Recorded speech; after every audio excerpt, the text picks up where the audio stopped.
Hello everyone, today I'm going to show you how to activate Binance one cancel order other. I just tap on my Binance account and officially logged in. I will be just tap on this trade section, and from here I will just selected this OCO one cancel order, and example it was 94,000 of price of Bitcoin.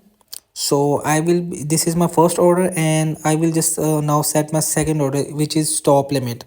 So when it was above of 94,000 price, like 97,000 of, this is my stop limit, this is my second order.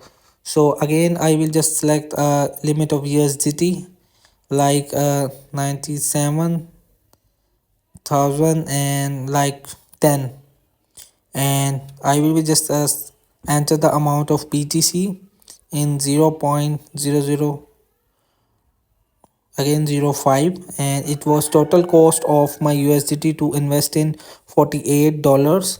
So when price goes above of 94,000 and hit the expected price 97,000, the first order will be automatically cancelled.